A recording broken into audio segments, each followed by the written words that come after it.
everybody, and welcome to the TEACHERCAST Educational Network. My name is Jeff Bradbury. Thank you so much for joining us today and making TEACHERCAST your home for professional development. This is Digital Learning Today, a show for instructional technology enthusiasts and digital learning directors. On today's show, we're not only going to be talking about ISTE and the week that was. What an amazing conference.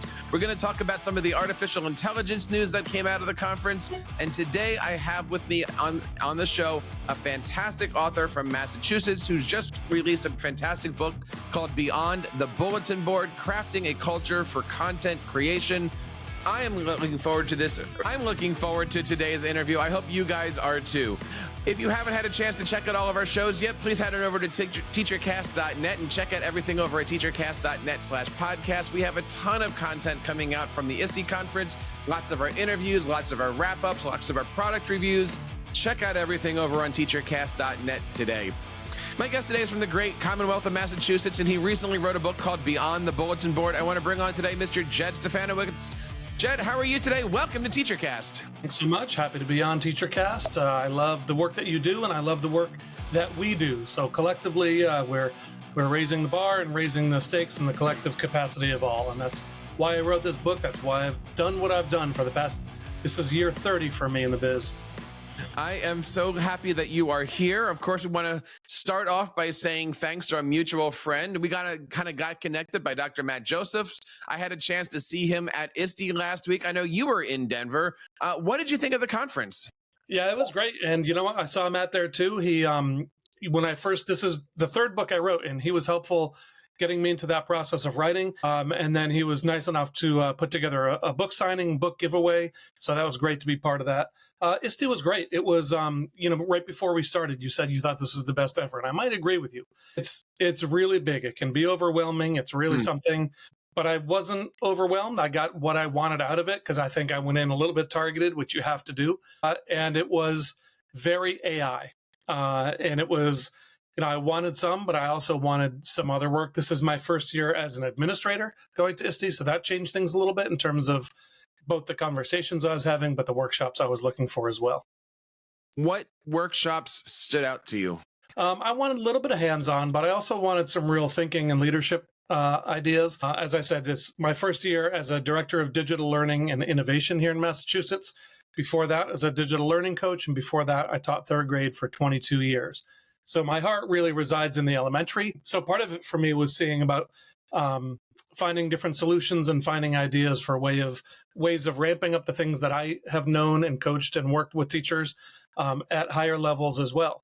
And part of it was honestly looking for replacements for some of the things that have been that are quickly disappearing, whether it's Jamboard, where we had a lot of warning, or where it was Flip, where we had very little warning, and teachers are clamoring to find solutions for their beloved tasks. I got to ask you about the vendor floor. I had a chance on Wednesday to really just spend a couple hours in there diving around. Was there anything in there that was interesting to you? Any companies that might have been making some moves, or did you have a chance to really, put your nose in there and see what's going to be happening this current year? I love the way that they're adding more presentations. Maybe I didn't pay attention to them before, but I feel like they're shifting a little bit away from the sales pitches and deals being done, and really targeting time with teachers and getting folks in and seeing those live demos that might be a 15-minute turnaround. They're smart to get the people they have, which are classroom teachers or educators just stepped out of the classroom and demoing. I saw Matt Miller twice go through a Fig Jam demo because it was so impressive. And if I hadn't stopped and sat for 10 minutes with Lumio, I wouldn't have been as impressed as I was. So they're good. It's more about just the socks and squeezy balls nowadays. I completely agree. I love that when the booths are actually mini classrooms. I mean, I had an opportunity on Tuesday to present at the Google Education booth, talked a little bit about some of the stuff I've been doing in the classroom this year, and just seeing all that innovation. It gives educators more opportunities to present, to share off their stuff, but it also gives that face time, because you're right. 15 minutes on, and then the next person gets up. It's not, I have to commit to an hour of this or a 2-hour workshop. You really can, it's like, basically when you walk through the vendor floor, it's like having our TV remote. I'm going to go here, I'm going to go here, I'm going to go here. And then you get a chance to walk away with all of this great swag. And I don't know, I got to ask, because I'm sitting here with all of my swag on the floor. What did you walk away with that might have, put a little bit of extra weight into your suitcase on the way home? Well, if you're anything like me, you walked away with at least one lightsaber because they were everywhere. And that was a pretty smart giveaway. And you know what? It was an E-rate company. I had no conversation to have with them, but it was a good giveaway. Everyone loves a little flashlight, a stylus, a pen, whatever. But more importantly, I walked away with good ideas, and I walked away with inspiration to come back. And whether it was a demo of an item or a little irrigation thing with a microbit, that was a really cool thing. But I've found that if you stop and have conversations, it's not about the giveaway at that point. It's really about the partnership. And I also learned that those vendors really rely on that feedback, either to work on their products. It's not about, well, maybe some of the time it's about making deals and selling, but sometimes they really do want to hear feedback from educators who are in the classroom or working with teachers, because they have their designers and they have their ideas and their dreams. But when they hear how it lands in a classroom or it doesn't work as well, they really rely on that feedback. And it's a tough time with so much going on to hear it, but you at least say, let's have a follow-up conversation, and you're talking to the right people at that point.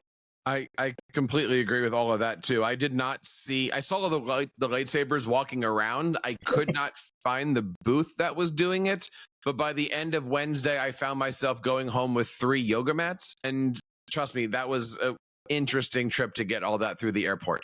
Interesting. Yeah. Oh, well, the Denver airport, walking with, a paperclip can be tough to jam your way through there. So you had mentioned earlier that you enjoyed the keynotes. I was at the first keynote where they started to introduce their new digital citizenship curriculum. Their ISTE and ASCD partnership is starting to blossom a little bit. You had mentioned that you were also at the second night. What did you pick up from the major main stage experiences this year? Yeah, well, I think it was the Tuesday morning keynote where they had 3 people in a row, I think at 30 minutes each. And the third was Ethan Mollick, who's a professor at Wharton. He was probably the go-to voice I listened to for either what's next or really a very healthy skepticism for all things AI. I would recommend anyone to check him out. If you were at ISTE and you didn't get there, I think we all have access to those keynotes. I haven't been able to find it yet because everyone I've talked to, I've said, I'm going to make you watch this, because he was just demoing things, and he was really bringing AI from that novelty to the utility to really think about where are we going to be next year. And, we're 2 years in now, which is funny to say, or 18 months in. And it's pretty fascinating to see how quickly, whether it's image generation or tool building or, teachers building bots for their students, not just, making silly pictures or having it write essays. I think we're past that point of, are kids going to cheat with it? Sure they are, but that's not really the question we should be having with this powerful tool, because it's not going anywhere.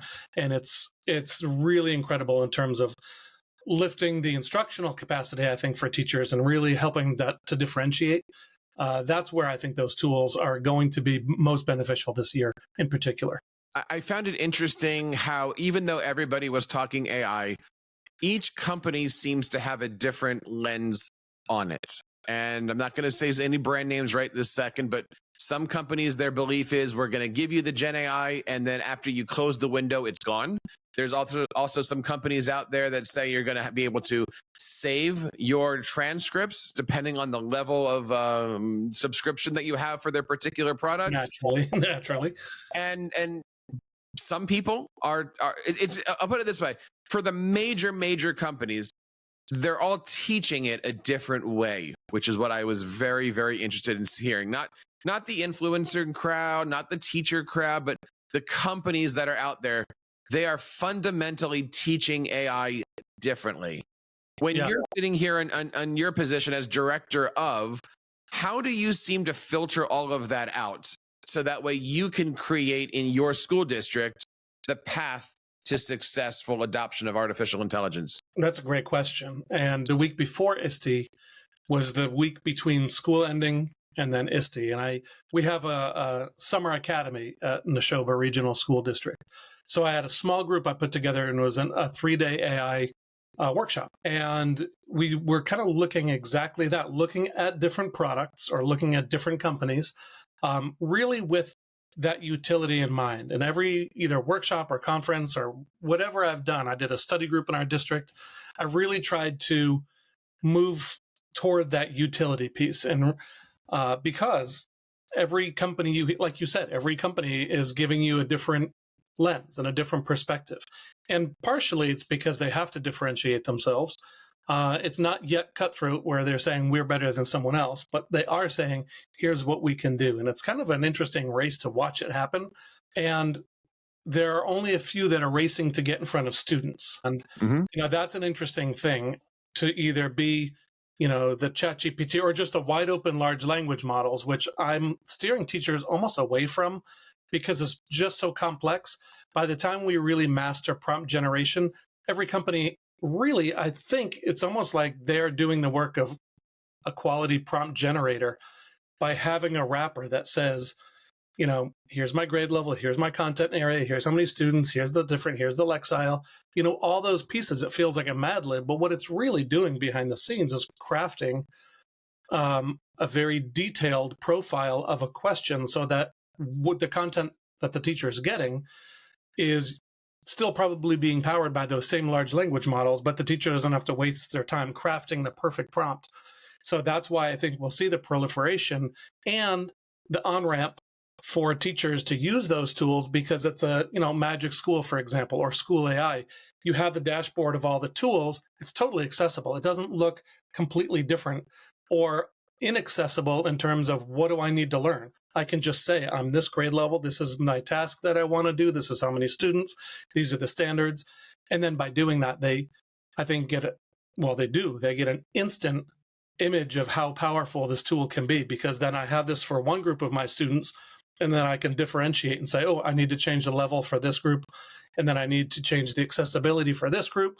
And then now that's where, if you lead with that utility piece, I think it's really about the pairing at that point.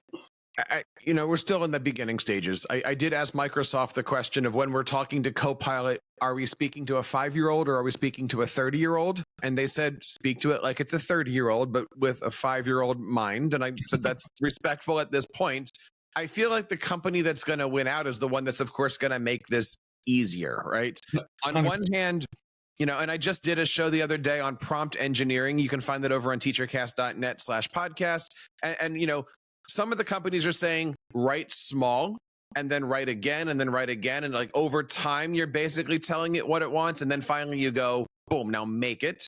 Some companies are saying, vomit on it at the front and then correct it as it goes. And then I was watching a YouTube video the other day where basically they just created a little outline. Hashtag topic, hashtag reason, hashtag, and they literally outlined all the prompts. It doesn't seem like there's a right way to do this. It's whatever works. There's a lot of wrong ways to do this. Good point. At the same time, I know I'm sitting here going, just tell me what to do. And so there I was on Saturday or Sunday at the Microsoft event, and they showed us, how do you teach Copilot to teach you how to create the prompt? And so you can just start by saying, I want to do this. Help me create the prompt to do this. And then you take whatever it gives you after a couple back and forths, and then you start a brand new chat and go paste, and like, there it is. Yeah. And I thought, well, that just sounds so easy. How come I never thought of this? Use the tool to teach you how to use the tool, right? Exactly. Yeah. And I get it, right? And I don't know, we could do our favorite tools here in a second, but my thing is, I would love it to at least save those prompts. I know some of the tools maybe do, maybe don't, but some of the ones, they just don't save those things. Yeah. So maybe I don't want to have the same conversation, but I don't want to have to keep typing, I am a middle school teacher. You are a doing. But I know that it's still in our infancy. Well, that may be what ends up behind the paywall down the line. But well, I mean, I'm not going to pay for anything because the next version of everything else is better than the one I might be paying for now. So, we're the beneficiaries, I think, of that healthy competition. And, with Anthropic, with the new Claude, it's crazy. It's just every time you turn around, one kind of beats the next, and you kind of go around and around the cycle, and it's really amazing to watch. So that second day keynote with Ethan Mollick, he was showing some of the things that with Claude, the new 3.5, and I was just blown away. I don't even understand what he was doing because it was high statistical probability. I think what he is a professor of at Wharton, but I was impressed with the tool that it made, an interactive tool, because you watched it code the tool and then he pasted that back in, like you said, and it became an interactive piece. It was not just ask and answer back and forth response. And that's where I think there's no way you couldn't leave that without thinking, holy smokes, I don't have a sense of where this is going, but I know.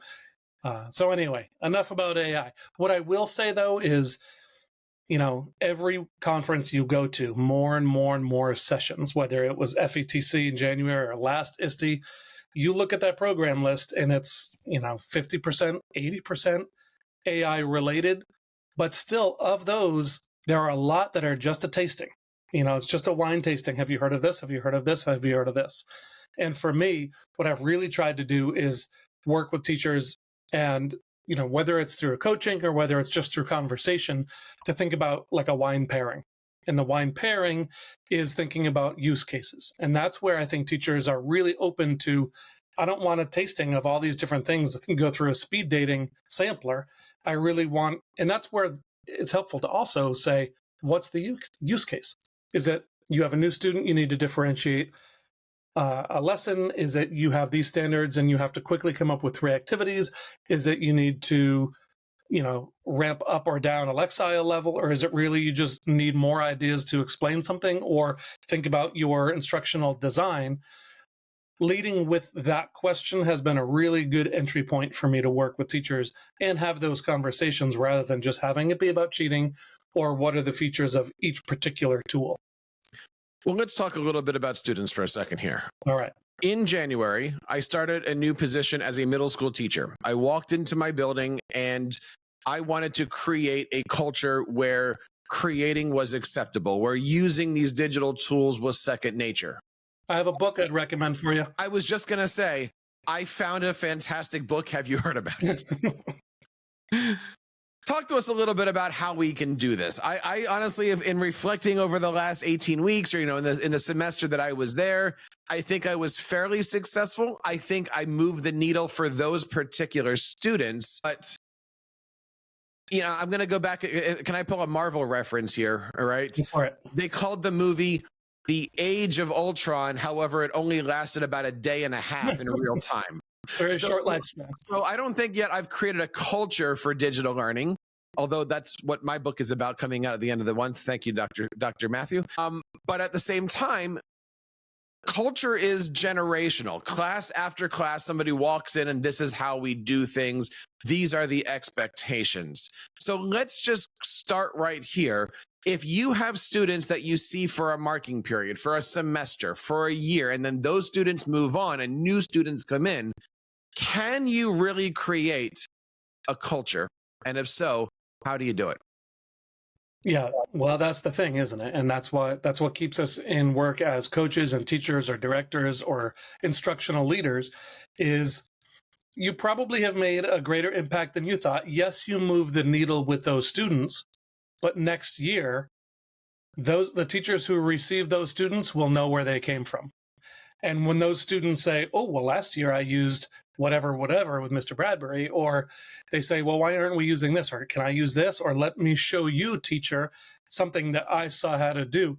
That's how that impact grows. And I think that's what's going to lead toward culture. Part of the culture is that shared leadership. And that's not every teacher's cup of tea. Whether they're a brand new teacher or whether they're a 30-year veteran teacher, there's a vulnerability in not being an expert. And with digital learning tools, who's the expert in the room? You're not the content disseminator. You're not the subject matter expert necessarily. And, that's not it. Excuse me. That's not every educator's cup of tea. But if you are bold and brave enough to say, I don't know, let's figure this out. Or, ooh, show me how you did that.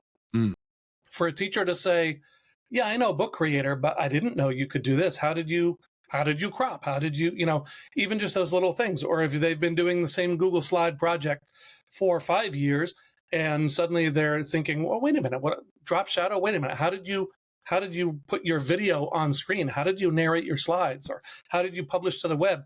Things that, every teacher does not have time to learn all those new features and skills that populate their favorite apps. Or it might be a teacher who has, and I use this as an example in my book, if they are printing the same poetry to put on their bulletin board, and it's their winter poetry project, fine. I'm not going to tell a teacher not to do that because it's there for a reason.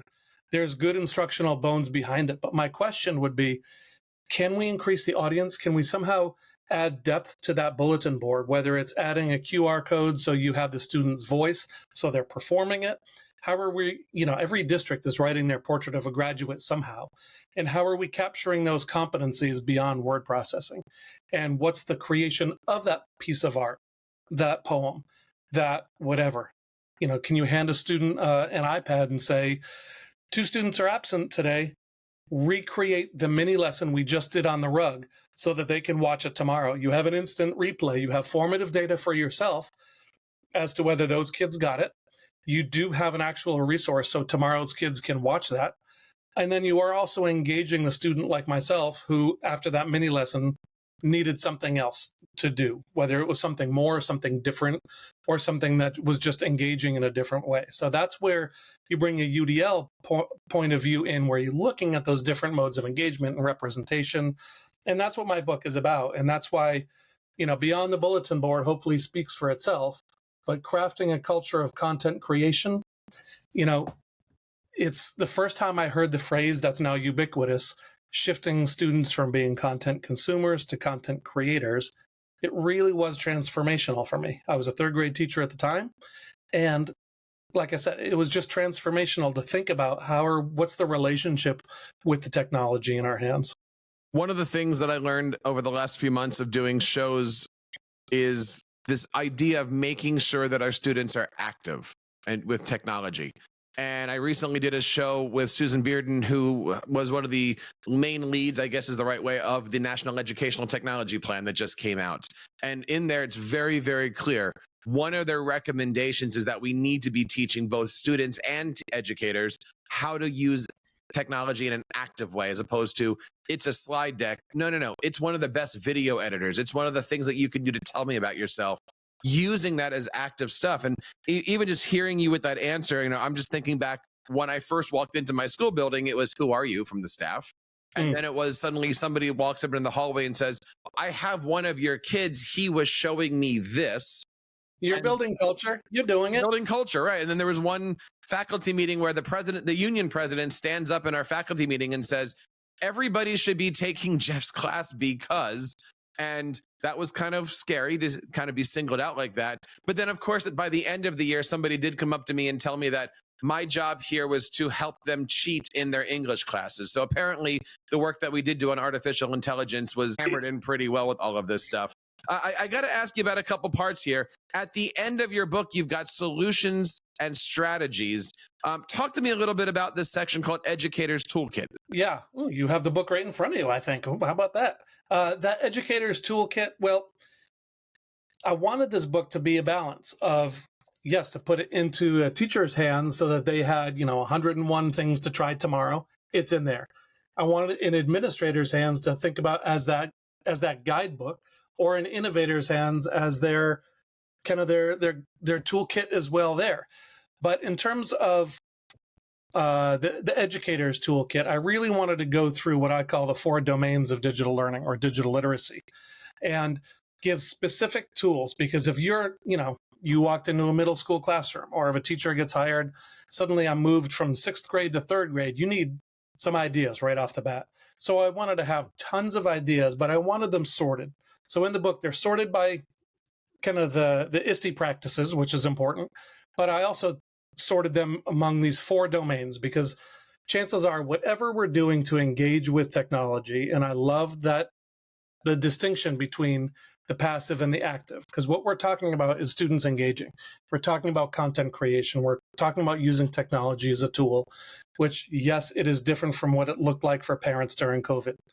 I understand the bad rap, and that gives us that much more work to lift and shift the thinking, right? So I wanted to give those tools for those use cases. Pretty tool agnostic, honestly, but it's about, re-engaging the way that students publish in classrooms. What's the whole point of publishing, making that student thinking? Is it whether it's a video, whether it's a podcast, whether students are making blogs, whether you're just handing them an iPad and saying, teach me back that lesson.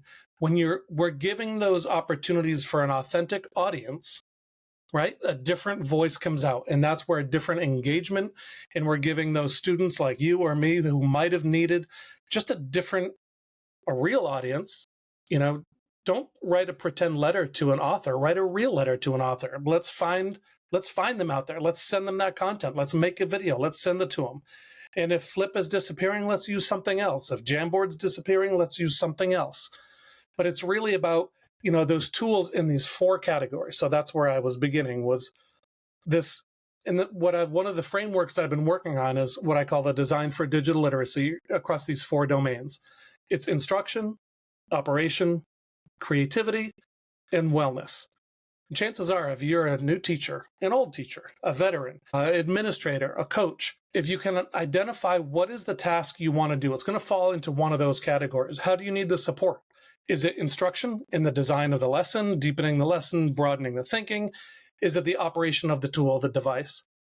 Is it creation or the creativity piece where we're thinking about, here's a lesson I've done for 20 years. And I can say that as a former 3rd grade teacher. I had folders I took out 20 years in a row because they were awesome. But did they need to be refreshed? Did they need to take a new lens to them and think about how are we capturing that student learning, or how can students demonstrate their understanding differently? Definitely. And the last piece is wellness. And I differentiate wellness from digital citizenship, because digital citizenship sometimes gets, teachers aren't fighting over who's doing those lessons. It's kind of like, well, who's deploying the common sense media lesson or whatever. And it ends up sometimes just being about care of your Chromebook and protecting passwords. What we're really talking about is that digital footprint, or those relationships. How are you engaging? Who are you engaging with online? How are you engaging online? How are you getting in and out of those relationships, and the tools you're using in your media life and your media balance? Those are the conversations that then everybody wants to, but also needs to be a part of, because we think about, students who might appear tuned out or totally disengaged, but then if we give them the right opportunities, or we ask the right questions, that's where we're really being innovative. And that's where we're giving students just the right thing at just the right time. And that's what innovation's all about. And if we have that question, that's when we're building a social emotional connection. We're looking at cognitive help.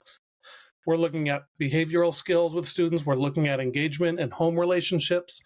And that's where we have those conversations with parents too, who are asking, what age do they get a phone, and how late can they be on it? And wait a minute, you gave them this Chromebook, but they're watching this on it, and whose responsibility is it? Those are all those wellness related questions. It's digital citizenship, but it's a lot more than that as well.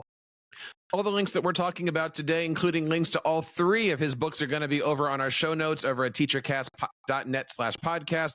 This is, of course, episode number 29 of Digital Learning Today. Check out that and, of course, everything in our back catalog, and share this with your friends today. Jed, I got one more question here, one topic that I'm thinking about as we're going through the summertime and as we're starting to think about that new year. Many of our people that are listening to this podcast are instructional coaches, digital learning directors, that type of subject area experts.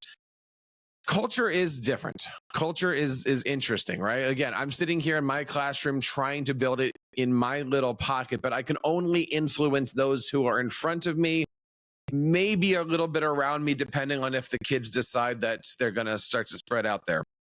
But, how do you change the culture of those above you? I hear this, and I'm asking this because I hear this a lot from coaches. I go to an ISTE. I see these things. I take it back to my boss. It's dead on arrival. I go to an ed camp. I take it back to my teachers and say, let's try this. No. How can you influence those who have other influences in the buildings and in the districts? It's really interesting. I'm just going to reach sideways for a minute, because I think what you're talking about, I was not prepared to talk about my second book, but here it is, my previous book, because what you're talking about is this: impact, influence. you're talking about the challenge of impacting more than the 20 kids in your room to then influencing. You know when it gets most difficult? It was you answered it in your question by talking about those who are above you. It becomes particularly challenging, perhaps even impossible, when those above you define themselves as such, as above you, rather than being in a position to learn from you. Even if you're part of central administration, if you aren't the lead learner and you don't have that capacity to teach up and teach down and teach side by side, I think that's the rare skill where you're really moving the needle, not just with those 20 kids in your class, but you're moving the needle with the design questions and really pushing in the right way that isn't challenging authority, but it's really thinking about how are you evolving. And as long as we're really student-centered, that's where I've had luck, is when it's really about the students in those schools. Principals do want to hear it and do want to hear about those student lives because they know their parents are asking questions. And whether it's AI, whether it's cell phones, or whether it's, dismantling old-fashioned computer labs and switching to a different model or changing schedules, if it's in the benefit and the service of student learning, that's a hard one to get a no. But it's really, maybe it just takes framing it just the right way and a little potential guilt trip. But that's a vulnerable thing for a leader or administrator to do is, if it's a blind spot, they have to take that step to say, tell me what I don't know. And that's a hard thing for leaders to do. So you find ways of, for me, it's finding ways of showing what they don't know, or your building isn't there yet, or giving examples of, I was at this conference and this is what I saw, and here's one idea that can move us forward. So one of the things I try to do is, have them pick one thing. And so I think you have 4 sticky notes on your screen. We talked about this. I do. So let's go back to that question, because if it's a principal, if it's a new teacher, if it's an assistant, or if it's even a parent, I would go back to those 4 domains. If you could put yourself, you could wear the administrator hat, the coach's hat, the podcaster hat, that's up to you. But on each card, think about instruction, operation, creativity, and wellness. You can write them on there if you want. What I'd challenge you to do, I hear them clickety-clackety typing. Instruction, operation, creativity, and wellness, the 4 domains of digital literacy. I'm going to ask you this. Sequence them, put them in order. What's your personal urgency? Is it instruction? Is it operation? Oh, that's a good question, depending on which hat I'm looking at this from, right? Because the teacher might say creativity, but the administrator might say instruction. But so right, because part of the challenge is I ask teachers, I do this in workshops and activity. I love a good card sort. I ask them to put them in order of that urgency. And the hard part usually isn't what's first. The hard part is what's last. And it doesn't mean you don't prioritize it, but you have to put one last. So what's your first?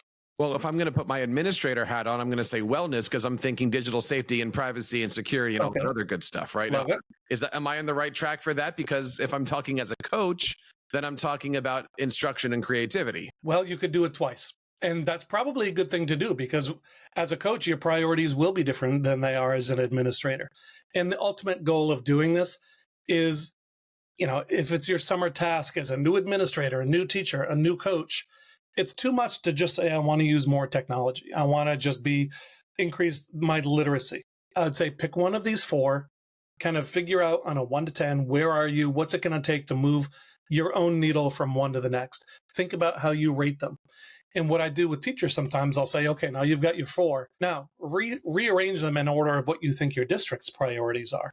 And they inevitably say, well.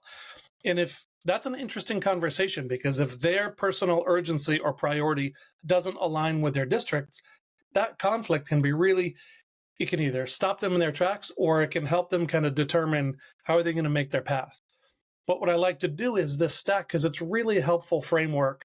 And I've kind of been building out this other framework that wherever you place yourself in each of those 4 domains, there are recommendations that come. So that's kind of what the skills and activities in this book are designed to do, is to give you some actionable, next day walk away strategies to try with your students, but then also some thoughtful ideas of of how are we engaging ourselves, our peers, our students as well with technology. I like that 4 domains thing. And I think even for my answer is when you say, what does the district think? There's only a few things on my mind here, which is I hope the district is still thinking wellness, because one of the questions I've been having for people on this whole AI front is, again, going back, we just got done with ISTE. There's 1,000 different brand new applications. Teachers are going to try it out. And my director of HAT says privacy agreements and learn platform and make sure all that stuff is good, but let's play with it. And even like an hour or two ago, I was working with an EdTech startup founder, and he's talking about teachers signing up for things and having students log into it. And I said, dude, you can't do that without your district knowing about it, because somebody's ultimately responsible. If you tell them or not, they're still responsible for it. Yep, absolutely. It's a scary world out there, especially, I mean, look, even when I was an admin and doing all this stuff, you are the one responsible for privacy and student data and all that wonderful, rosy stuff that we like to talk about sometimes. It's funny. You probably, like myself, early on, I was that teacher who was begging forgiveness, not permission. Yes. I was signing up and piloting and trying everything. Suddenly, we're now the enforcers of data privacy and safety. And you see it in a different lens. And it's not that complicated when you learn what, personally identifiable information is and how easy it is to give it away, and why we need to really ensure that safety for ourselves, for our students, for our buildings, for our data. But I can't turn that off. Right? Like once you realize that you've seen the other side, once you know how the pizza's made, you can't unsee how you got it, right? Instance, I agree. There you go. Right. Once you know, I'll give you the Philly term. Once you know what goes into the scrapple. Oh no. I think I had some scrapple last year at ISTE in Philly. It was a little discouraging. I did this 4-card stack with the domains at ISTE. I was in one of the playgrounds, and I kind of designed it to be this walk-up workshop where, it felt like I was doing a card trick on the street. I was saying, oh, you want to see something cool? Come here, grab these 4 cards. And when I asked, people who engaged in this activity, what do you think your district's priority?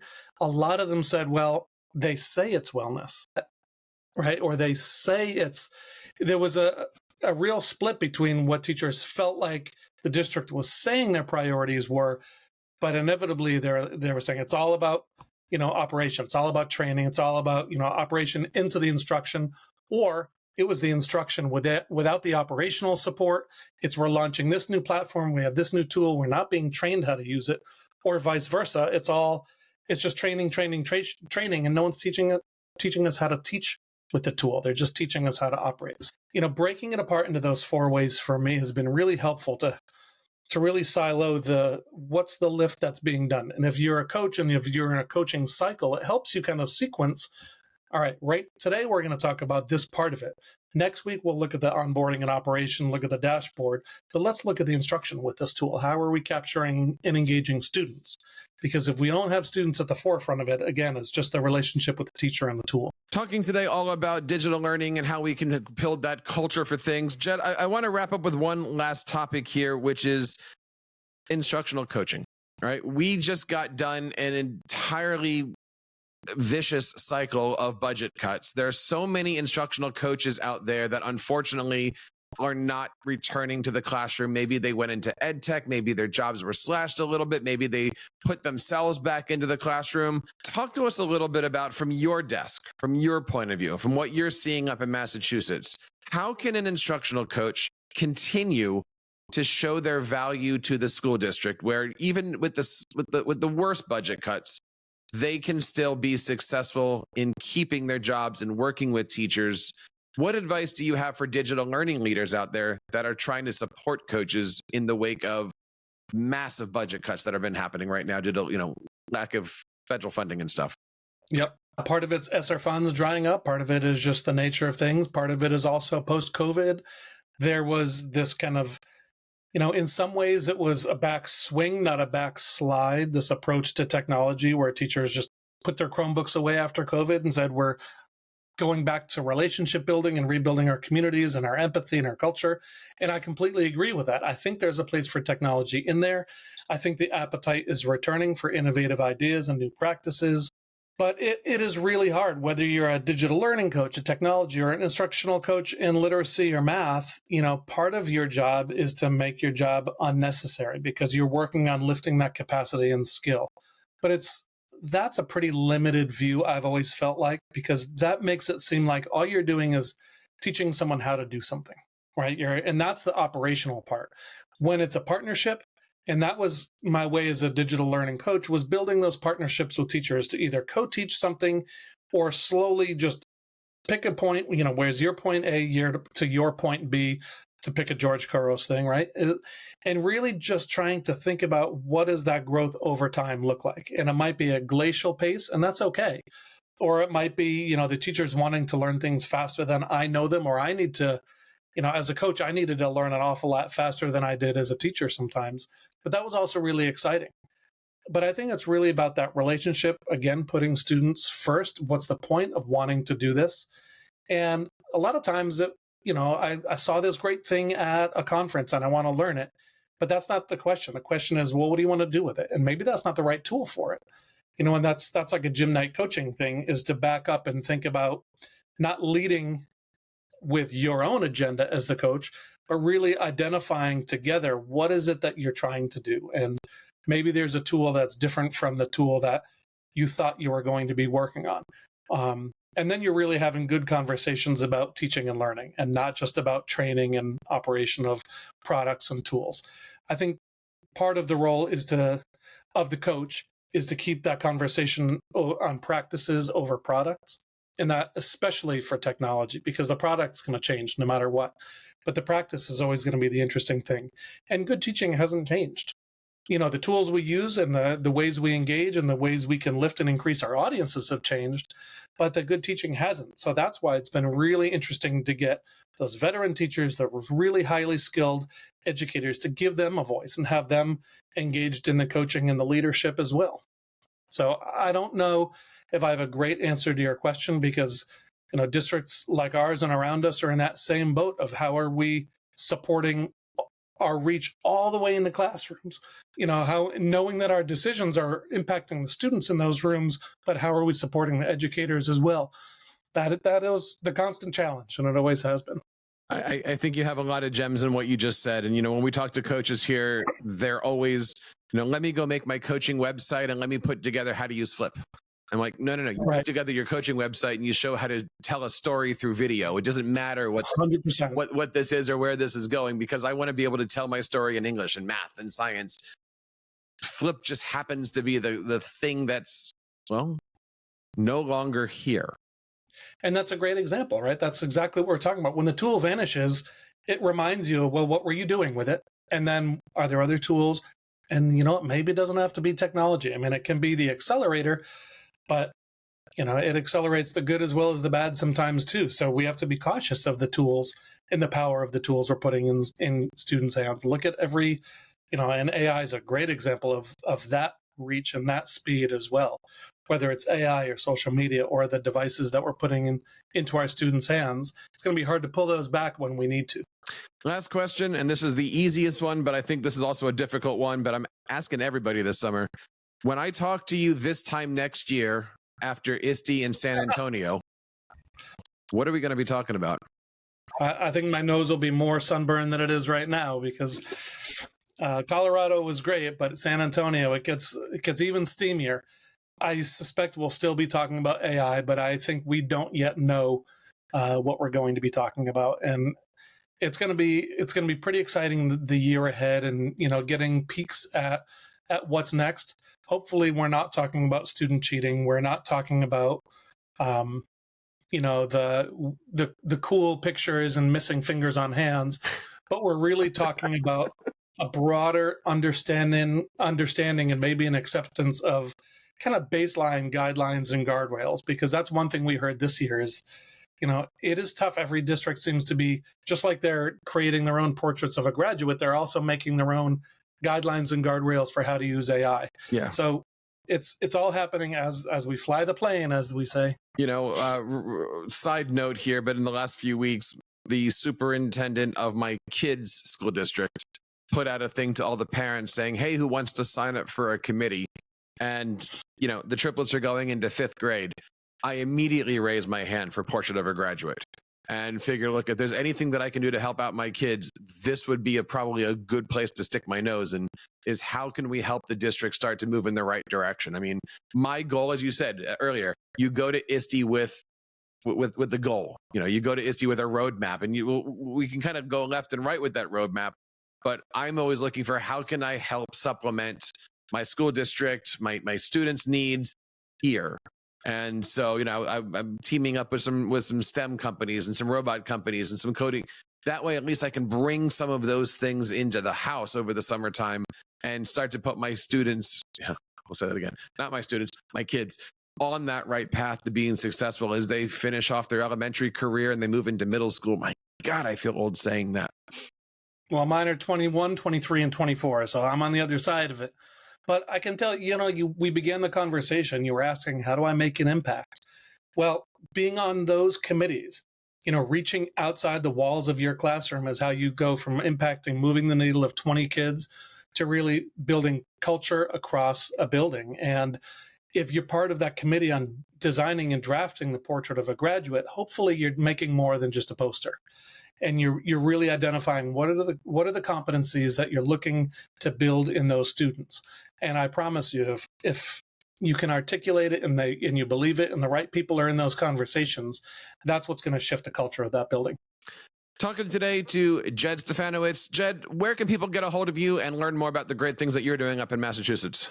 Sure thing. Well, for a little while longer anyway, I'll stick around on Twitter, X, but I don't know how much longer I'll be there, but it's at Stefanowicz135. But the easier way is to find me at jedpd.com. Nice and short, JedPD, like professional development.